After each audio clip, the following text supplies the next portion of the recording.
মামাকে ভুল বুঝিয়ে উৎপাদন বাড়িয়ে আমি 4 লক্ষ টাকার মালিক হয়েছি। আমার মন জুগিয়ে এই গাড়িটাও নিজের নামে করে নিয়েছি। এবার বুদ্ধির মালিক হতে হবে এই কারখানার মালিক।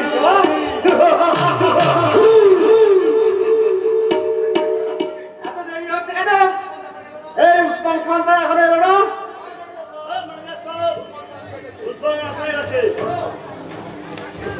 চলো, এই তোমার সাথে একটা জরুরি কথা আছে। আজ আমি সৌভাগ্যের উচ্চ শিকারে এই আহরণ করতে চলেছি। এ ব্যাপারে তোমার সাহায্য চাই। এর জন্য তুমি 50,000 টাকা পাবে।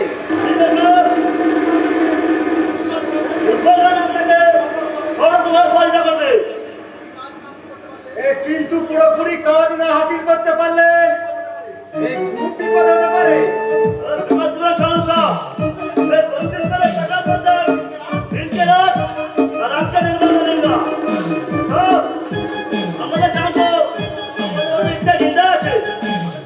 তাহলে শোনো, মামা আজ রাত্রে এই দিল্লি যাবে এই লেবার মন্ত্রীর সাথে দেখা করতে। এখান থেকে গাড়ি নিয়ে তুমি যাবে এই হাওড়া স্টেশনে। আর যার পথে তুমি গাড়ি থেকে তুমি চলো লাফিয়ে পড়ে মামাজিকে ভিজে দিয়ে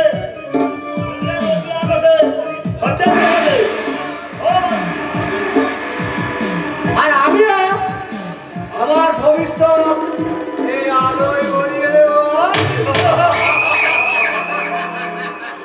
लेकिन साहब चालू गाड़ी से जाओ देना बहुत हिस्सा है वो 50,000 नहीं हुआ और 50,000 आएगा।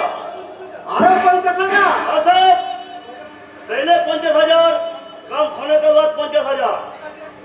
ঠিক আছে, এই নাও 50,000। কিন্তু বেইমানি করলে আমার এই পুলিশ सत्तर सब 70 আছে নবার নবার এক আছে और নিমক খেলে নিমকের কিমাক সহিষ্ণুতা বুঝলেন না। আমাদের তো বেইমানি করে না। কিন্তু খুব সাবধান, এই কথাটা যেন কোনো প্রকারে ফাঁস না হয়। এই আমি যেন সবাইকে বলতে পারি এই মামা অ্যাক্সিডেন্টে মারা গেছে।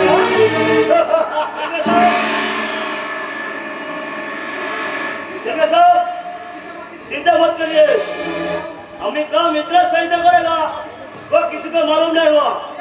क्या हुआ? এই আমি তোমার কাজের কথায় এই খুব খুশি। আচ্ছা, এই তুমি ঠিক সময়ে গাড়ি এসে হাজির হবে। अच्छा साहब, मैं जानता है, लेकिन एक बात याद रखना, मेरा पक्का साल है, हम ही मामले को चिंता नहीं छोड़ेगा।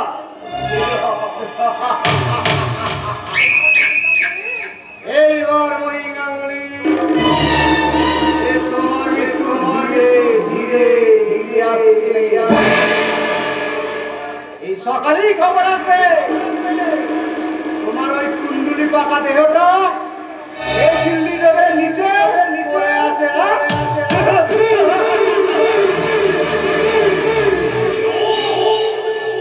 এই জরুরি কাগজপত্রের সঙ্গে এই কারখানা দানপত্র দলিল দেব।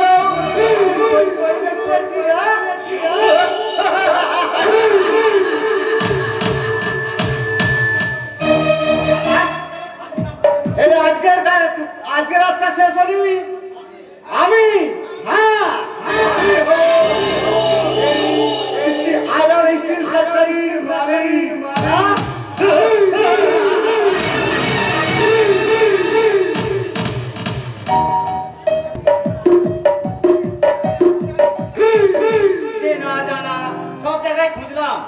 কিন্তু প্রদীপের কোনো সন্ধান পেলাম না।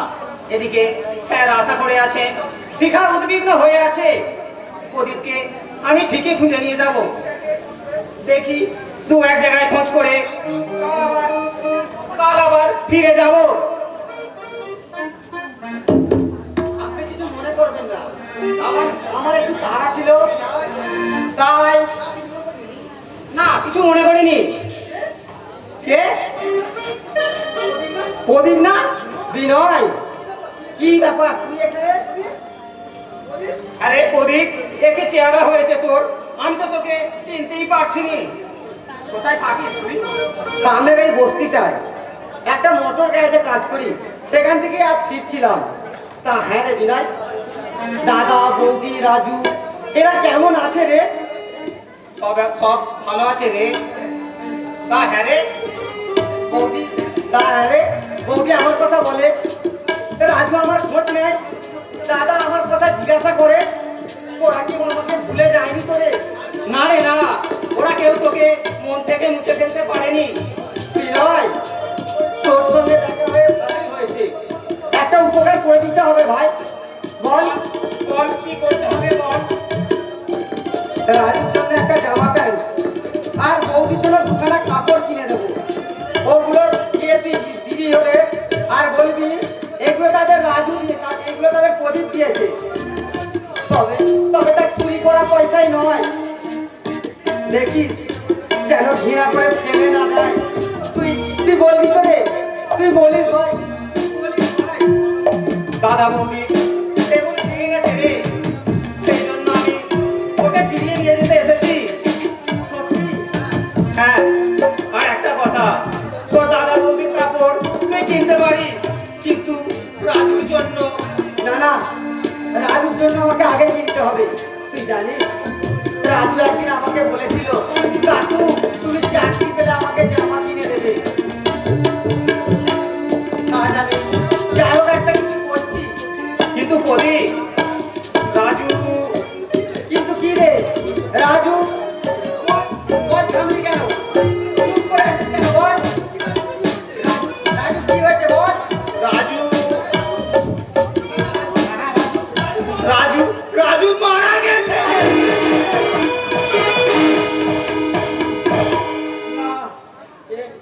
এ হতে পারে না, এ মিথ্যে কথা, এ মিথ্যে কথা। তুই বিশ্বাস কর, রাজু রাজু সত্যি মারা গেছে।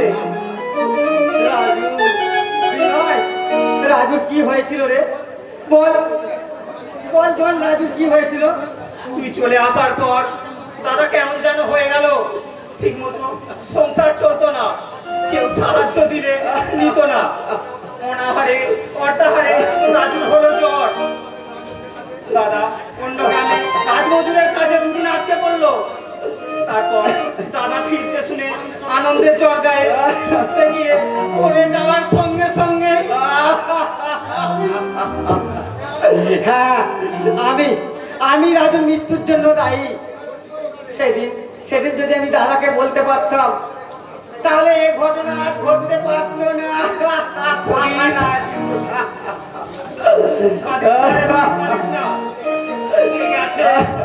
সে তো আর ফিরবে না, কিন্তু যারা আছে তাদের তুই মরতে দিস না ভাই, তাদের তুই। হ্যাঁ হ্যাঁ, তুই ঠিক বলেছিস। চল চল বিনয়, আমি এক্ষুনি যাব। দাদা বৌদি আমাকে বাপ মাস স্নেহ ভালোবাসা দিয়ে মানুষ করেছে, তাদের আমি এইভাবে অকালে ঝরে যেতে দেব না, তাদের আমি কোনোদিন ঝরে যেতে দেব না। ভগবান সত্যিই তুমি লীলাময়, তোমার লীলা অপূর্ব। তোমাকে বোঝার ক্ষমতা এই ক্ষুদ্র মানব কুলের পক্ষে অসম্ভব। তবু আমি করজোড়ে তোমার চরণে এই মিনতি করি, হে ঈশ্বর, হে দয়াময়, তোমার সৃষ্ট এই ক্ষুদ্র জীব যেন তোমার এই লীলায় কখনো ভেঙে না পড়ে। তাদেরকে তুমি শক্তি দাও ঠাকুর, তাদেরকে তুমি শক্তি দাও।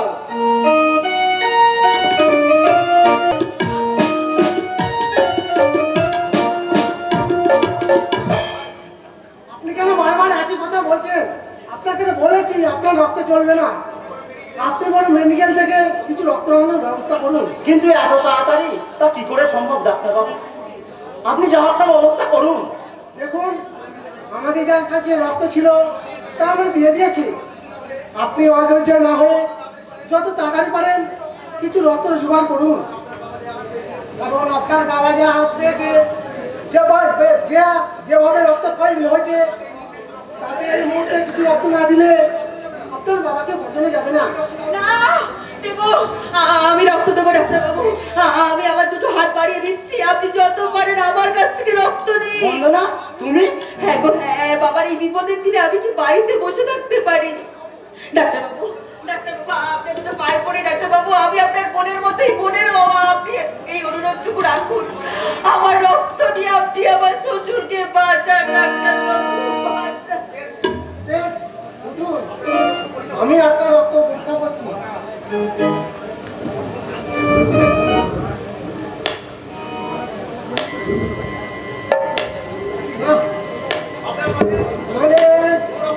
তোমার রক্ত নিয়ে যাবে না বোন, তার মানে কারণ তুমি মা হতে চলেছো। ডাক্তারবাবু, এই অবস্থায় রক্ত দিলে সন্তানের ক্ষতি হতে পারে। তবু সন্তানের ক্ষতি করে আমি আমার শ্বশুরকে বাঁচাতে চাই।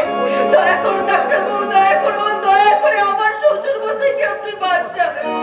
বেশ, চলো বোন। তোমাকে বোন বলে ডাকে পেয়ে আমার গর্ববোধ হচ্ছে। মনে হচ্ছে সেই পুরাণের সীতা সাবিত্রীর কথা, আমরা ওদের কথা পুরাণে পড়েছি, কিন্তু আজ চোখের সামনে দেখছি এক মমতাময়ী সীতা সাবিত্রী বোনকে, যে নিজের সন্তানের ক্ষতি করে শ্বশুরকে বাঁচাতে চায়। মন, এই দৃষ্টান্ত এই জীবকে দিয়ে যাবে এক নতুন প্রেরণা, এক নতুন আদর্শ। এসো এসো এসো বোন, আমার সঙ্গে এসো। এই সেই বন্দনা যে শ্বশুরের কাছ থেকে একটু স্নেহ মমতা পাওয়ার জন্য কাঙাল হয়েছিল, দিনের পর দিন লাঞ্ছনা গঞ্জনা সহ্য করেছে, অথচ কারোর কাছে কোনো প্রতিবাদ করেনি। আজ আজ সেই বন্দনার কত বড় ত্যাগ। বন্দনা, তুমি হাসি মুখে সংসারের মঙ্গল দ্বীপ জ্বালিয়ে তুমি সংসারকে হাতিতে ভরিয়ে দিয়েছো। সত্যি সত্যি তুমি পল্লী বধূর আদর্শ, সত্যি তুমি পল্লী বধূর আদর্শ। ভুল করেছি।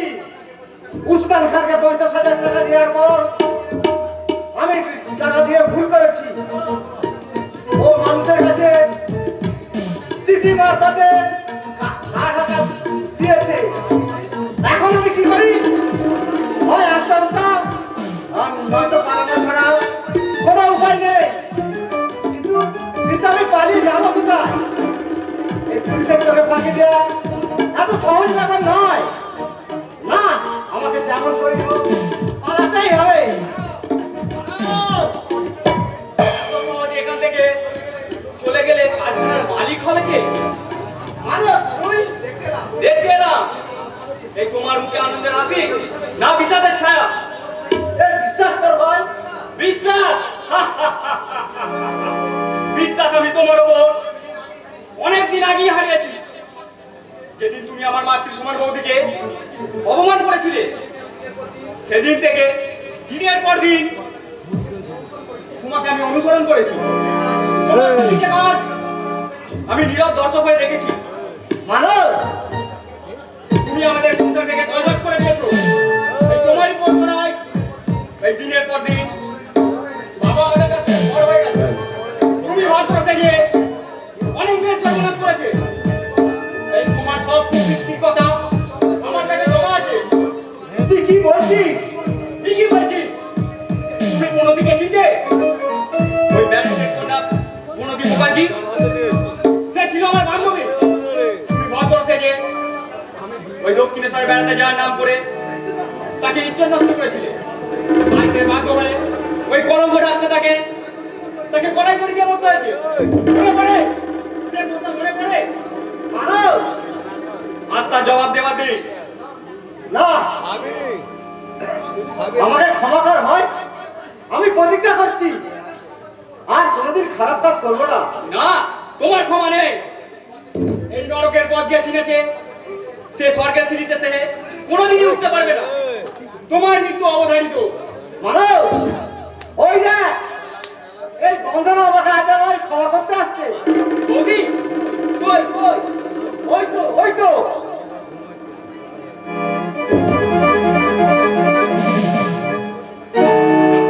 শয়তানটা পালিয়ে গেল। কোথায় সে পালাবে? আমি তোমাকে বাঁচতে দেবো না। ও বিদ্যা! ও!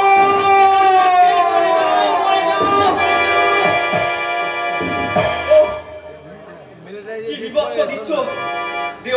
প্রায় কুড়ি পাকিয়ে গেছে, রক্তে ভেসে যাচ্ছে।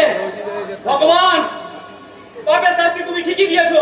ভগবান, তুমি পাপের শাস্তি ঠিকই দিয়েছো।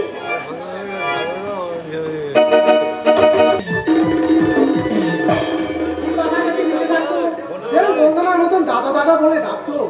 কি অদ্ভুত মেয়ে এই বন্ধনা, মুহূর্তের পরিচয়ে কত আপন করে নিয়েছে।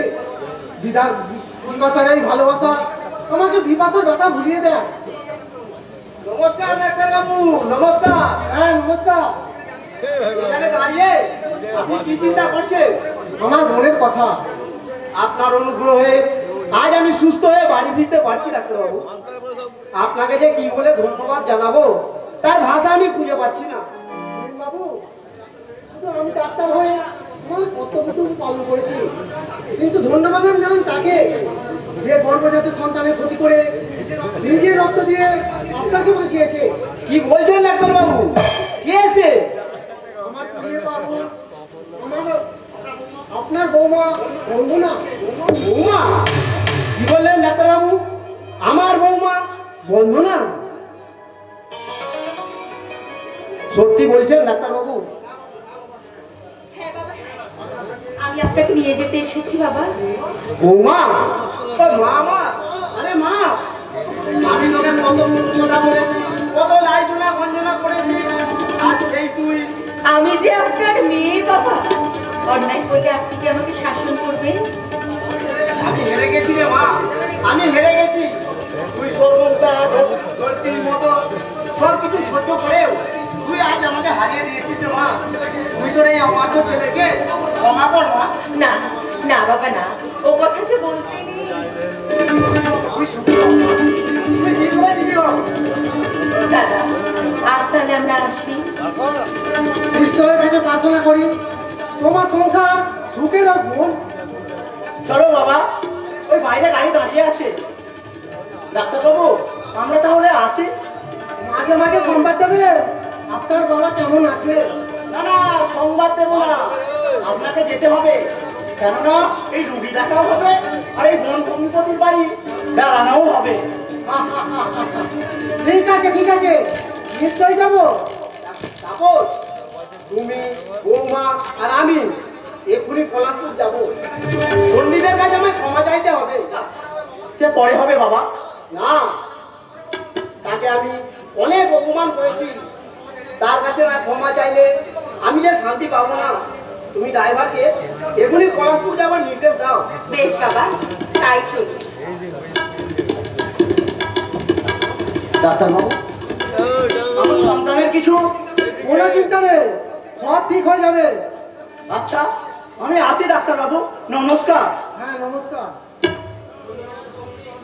বন্ধনার মতন সর্বংসা আমি এ যুগে বিরল, তাই বোনদের কাছে একটাই বক্তব্য রেখে যাই।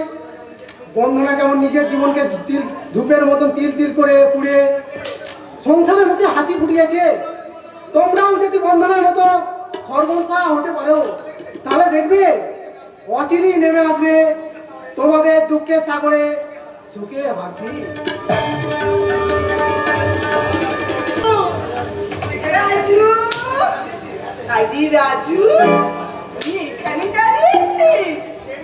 চল বাবা চল, তাড়াতাড়ি খেয়ে নিবি চল, স্কুলের সময় হয়ে গেল। কখন থেকে আমি তোর জন্য ভাত নিয়ে দাঁড়িয়েছি বলতো? কই রে, কোথায় গেলি? না তো, এখানে তো দেখতে পাচ্ছি না, কোথায় যে গেল ছেলেটা? হ্যাঁ গো, তাহলে তোমরা কি করতে পারো? বলতে পারো আমার রাজু কোথায় গেল? আমার রাজু কোথায় গেল? বলো না গো, বলো না, তোমরা আমাকে বলো না, কোন পথে গেলে আমার রাজুর দেখা পাবো? রাজু, ফিরে আয় বাবা, ফিরে আয়। রাজু, রাজু আর ফিরবে না দিয়া, চোখের জলে বন্যা বইয়ে দিলেও রাজু, রাজু আমাদের আর ফিরবে না। তুমি মিথ্যেবাদী, তুমি ভণ্ড, তুমি প্রতারক। আমার রাজুকে তুমি আমার মুখ থেকে কেড়ে নিয়ে গেছো। আমি তোমাকে শাস্তি দেব।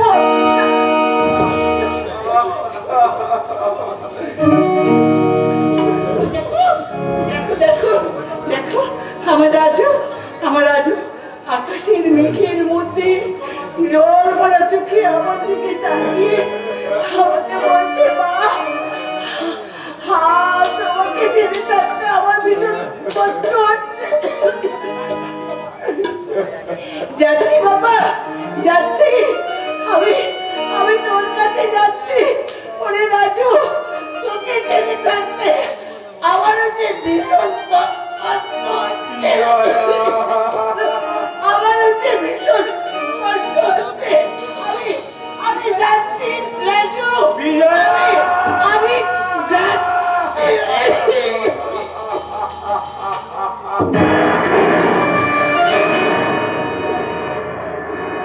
বিজয়া, বিজয়া সে আমার আশা, আমার ভালোবাসা সব একে একে শেষ হয়ে গেল। ভগবান, আমার মতো ভাগ্যবান তুমি আর পৃথিবীতে পাঠিও না ভগবান, তুমি আর পাঠিও না। ওরে তোরা কে কোথায় আছিস? বাজা বিসর্জনের বাজনা, বাজা বাজা। দাদা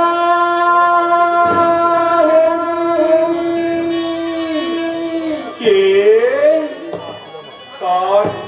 কার কণ্ঠস্বর? তবে কি প্রদীপ? হ্যাঁ দাদা, আমি ফিরে এসেছি। আর কোনোদিন তোমাদের ছেড়ে আমি কোথাও যাব না। প্রদীপ, কেমন আছো দাদা? বৌদি কেমন আছে? এই দেখো আমি চাকরি করে বৌদির জন্য একটা লাল প্লেট শাড়ি এনেছি। বড় বড় দেরি দেরি রে ভাই, একটু আগে এলে হয়তো ওই হতভাগী তোকে শেষ দেখা দেখতে পেত রে ভাই। কেন দাদা, কি হয়েছে? বৌদি, তোর বৌদি এই পৃথিবীর মায়া কাটিয়ে ওই অমৃত লোকে চলে গেছে।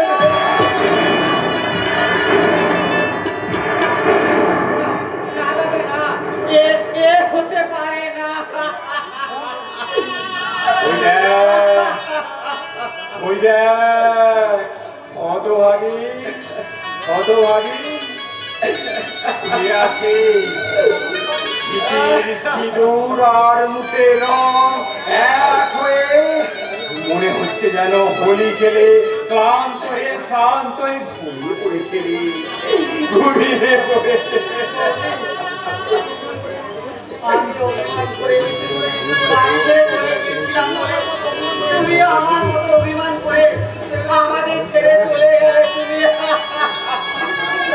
আমি যে তোমাকে কিচ্ছু দিতে পারিনি, বড় আশা করে একটা কাপড় এনেছিলাম, সেটাও তুমি গ্রহণ করলে না বৌদি।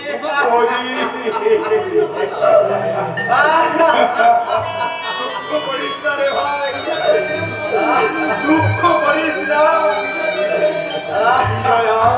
তোকে ছেলের মতো মানুষ করেছে, তাই ওকে শ্মশানে নিয়ে গিয়ে ওর শেষ কাজটুকু কর ভাই, তাহলে ওর আত্মা একটু হলেও শান্তি পাবে, একটু হলেও শান্তি পাবে। শান্তি পাবে। প্রদীপ যখন ফিরে এসেছে আর কোনো দুঃখ থাকবে না। এই প্রদীপ বিবাহ বলতে তুমি ফিরে এসেছো শুনে আমি সীতামাকে তোমার সঙ্গে দেখা করবার জন্য নিয়ে এসেছি। ভালোই করেছেন কাকাবাবু। কেমন আছো কবিতা? এই দেখো না, আমার চোখ অপারেশনের পর আমি আমার দৃষ্টিশক্তি ফিরে পেয়েছি।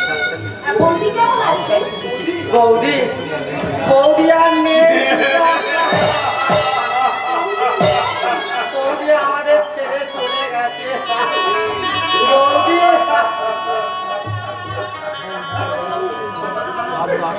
সর্বেশ্বর বাবু, আপনি এসেছেন, ভালোই হয়েছে। বিজয়ার শেষ ইচ্ছা ছিল, বিজয়ার শেষ ইচ্ছা ছিল প্রদীপ আর শিখা দুহাত এক করে দিতে পারলে ওর আত্মার শান্তি হবে।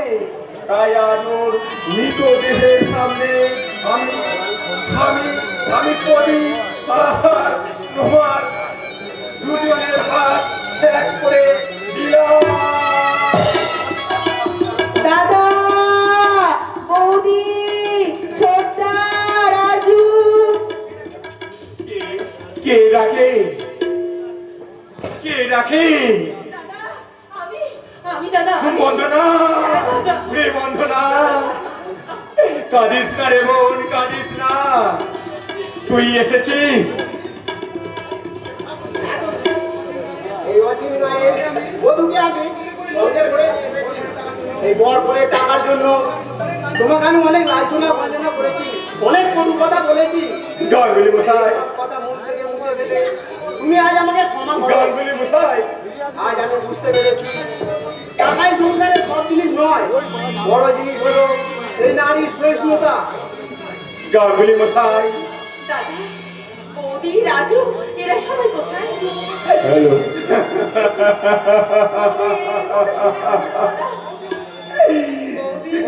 বৌদি আমাদের ফাঁকি দিয়ে চলে গেছে।